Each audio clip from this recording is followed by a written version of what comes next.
What's not to love about gacha games? No, not you. Let's try this again. What's not to love about gacha games? I spend money and I get nothing in return. Why do I still play them?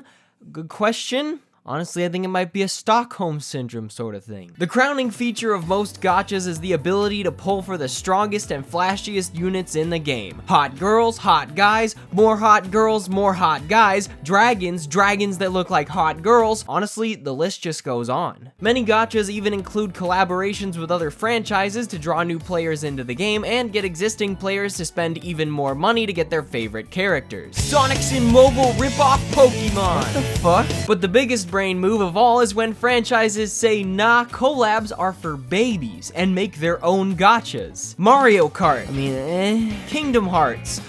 Sorry, I scared myself saying that one, that's how bad it is. But best of all, you've got anime. Play some strange form of bubble bobble pachinko with your favorite characters from Bungo Stray Dogs. Pop colored bubbles in Dragon Ball Z Dokkan Battle. What is up with all these bubbles? Now what if I told you that some marketing bastards mixed the joy and despair of gacha with the hit series JoJo's Bizarre Adventure? Let's check in and see a JoJo fan's reaction. Here you can see a real JoJo fan. You can tell he's not a fake JoJo fan because part 7 is his favorite and he's holding Araki's manga theory and practice book even though he hasn't read it.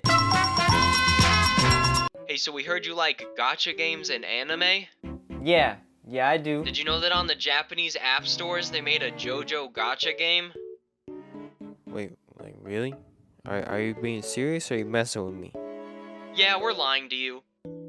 There's 3 JoJo Gacha games. Well, I mean 2 active ones because one of them closed recently, but technically— What?!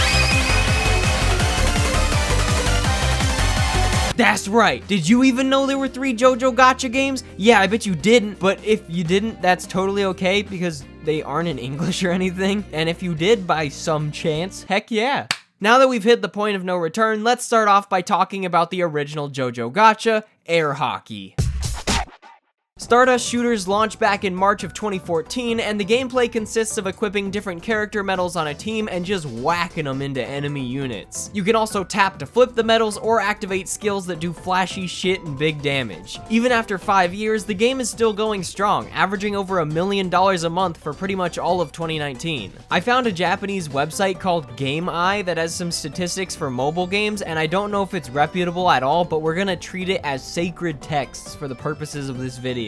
So why is JoJo Bumper Battle so popular? Even though the game may look a bit dated, I think its continued success lies in its high learning curve and absurd amount of content for both new and veteran players. It's not just air hockey. The game is constantly adding new medals with unique animations, like for example this Jotaro and Iggy one, where Jotaro just he just throws that dog. There are also tons of rotating event quests requiring you to use specific rarities or colors, and a tower where you have to use new teams on each floor so you can't just blow through everything with Shigechi. While the massive amount of story and event quests can grant quite a hefty number of diamonds to pull on the premium gacha, the game functions on the common system where pulling the same unit more than once will enhance their stats. This creates an incentive for players to spend more money. Yeah, don't worry, the concept of incentivizing players to spend money will probably be used in this video more than comedy. I can't write that many jokes. After playing Buster Bumpers for a few weeks, I can see why it's remained so popular and engaging over several years. There's no auto mode, and each aspect of combat requires thought and input, from designing unique teams with compatible abilities to aiming and bouncing your units at weak points and moving around enemies for setups. Its complexity is on par with many other gacha games with features like evolution, uncapping, and frog inventory management, so I really wish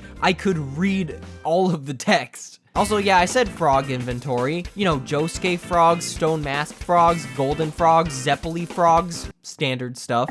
And the music is kinda jammin', I'm not gonna lie. Music isn't really the first thing I'd think of in the gacha genre, and it's not on the level of the anime or anything, but when I turned up the volume on my phone, I was rocking out. And finally, the sheer amount of units and characters packed into Stardust shooters is kinda nuts, so if you like games where you collect tons of different characters, don't tell your fucking wallet about this one. When I was working on my JoJo tier list video, many of the obscure characters I needed images for often had a medal in this game. Freaking Loggins and Messina are in this game. Santana, Senator Phillips. They got Koichi and Yukako making out as a medal! At this point, it's probably best to get to the other two games before I start getting addicted to this one, even though I can't navigate most of the menus. Time for something a little more depressing. Gotta keep the pacing of this video aligned with how I feel when I play gacha games, you feel me? Man, I should really think about quitting these. I don't think they're good for me.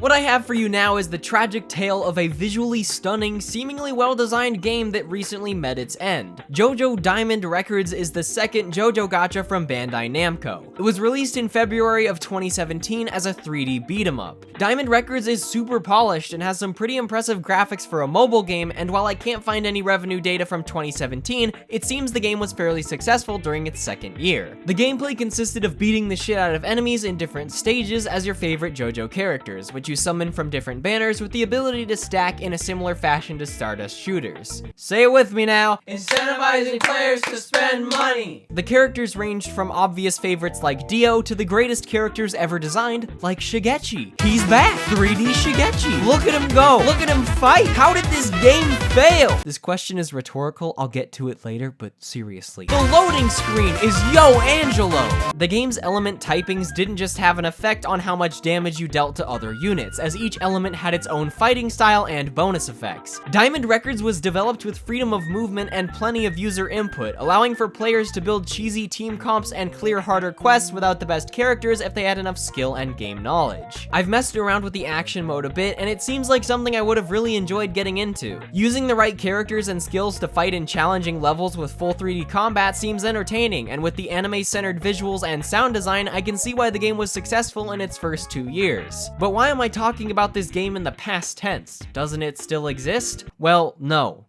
In like 2 different ways. You see, last year, Diamond Records players were faced with the great tides of tactical battle.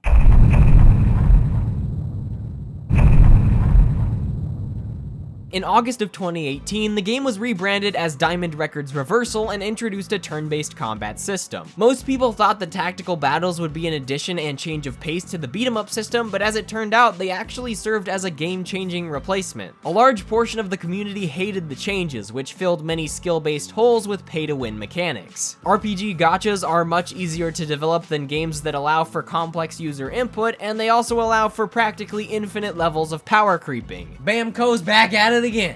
In addition to removing challenge and user interaction for unhealthy metas and brainless auto combat, the gameplay switch ruined progress for many longtime players, scaling down equipable mines and statusists to incredibly weak levels. From an outside perspective, it seems like nothing but a money-hungry shift that did absolutely nothing for the game. Imagine just going up to your friends and saying, you know what, hold on, I'll just demonstrate. Hey, you like Hearthstone, right? Yeah. Yeah, we made it a racing game. Oh. What about all the cards and decks I had? Oh, don't worry. We made the ancient one the weakest car in the game. He's got 1 speed. No! While Diamond Records' shift to turn-based combat was clearly done with the prospect of higher profits, Reversal saw basically the opposite. Revenue was sliced to a fraction of what it used to be and saw lows of under $90,000 a month in mid-2019. Many veteran players quit, severely disappointed by the changes. The community walked up to Bandai Namco and said, hey,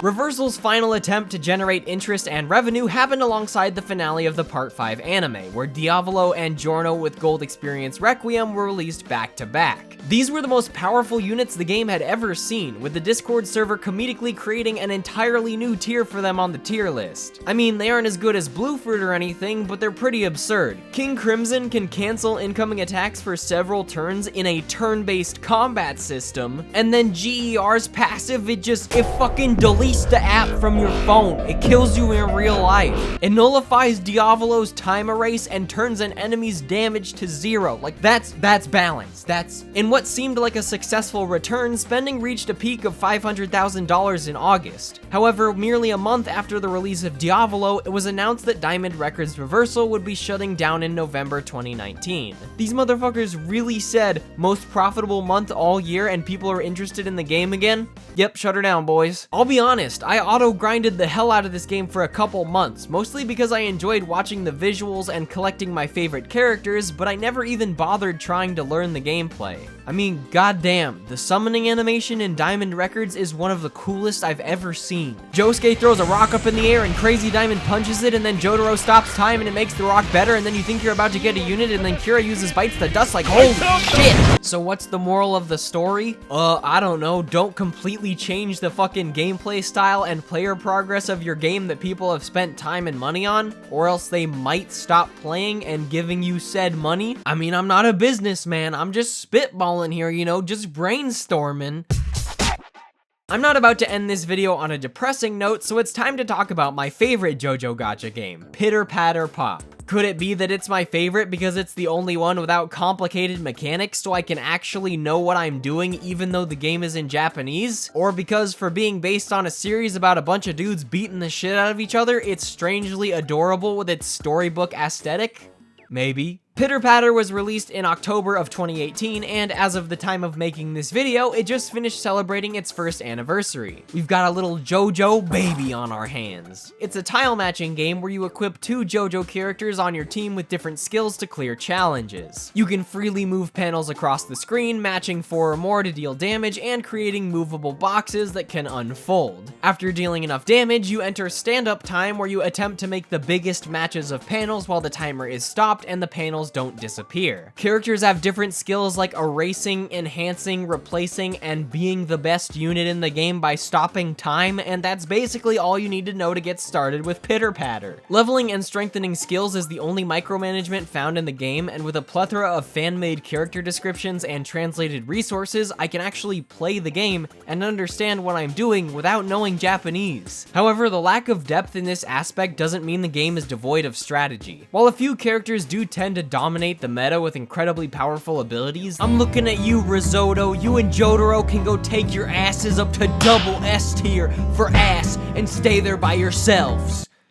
I'm gonna hang out with Shigechi in B tier. The game lends itself to quite a bit of player skill and team variation. The diverse skills found in the game allow for interesting team comps to clear missions and get high scores. There are several different team comps that aren't really viable at all for getting high scores, but you can make a 6x6 with one panel type, and that shit is cool. And those are the 3 JoJo Gacha games. Wait, I almost forgot to mention the most important part of Pitter Patter. You can fill the rooms in your JoJo mansion with all the characters you've collected and give them cute furniture and presents, and they interact with each other. This game is JoJo mixed with frickin' Animal Crossing. This is why you play the game, because it's cute. If you play it for any other reason, then you're probably lying to yourself. I mean, they even managed to make some of the most fucked up characters look kinda cute. Look at little Malone, isn't he just adorable? Oh, what's wrong with him?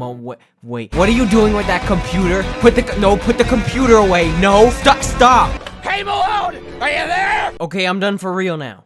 Those are the 3 JoJo Gacha games. With the ever-increasing popularity of JoJo outside of Japan, I feel like a global release of these games would have serious potential. My fingers are crossed for Stardust shooters so I can finally read everything. My favorite out of the 3 right now is definitely Pitter Patter. If you're looking to get started with it, I'll link the Discord community in the description. There's a lot of super helpful people that taught me practically everything when I joined, and even helped me with a lot of the research for this video. Shout out to Daisy, Mfizzle, and Shroom for all the help, and big thanks to Home Daddy Slice for letting me use their Diamond Records gameplay footage. And speaking of Diamond Records, I'd recommend it if the game wasn't, if it didn't shut down already. Hey, the video is not over yet. I know there's been quite a gap in between my last 2 uploads, but among other things, I just wanted to make sure I did this very obscure topic justice. If you want to support my channel, consider checking out my Patreon, or just share this video with someone you know who likes JoJo and or gacha games or something. It's like everyone, right? Thanks for watching, and I'll see you soon, as in like soon, like sooner than a month and a half, I swear.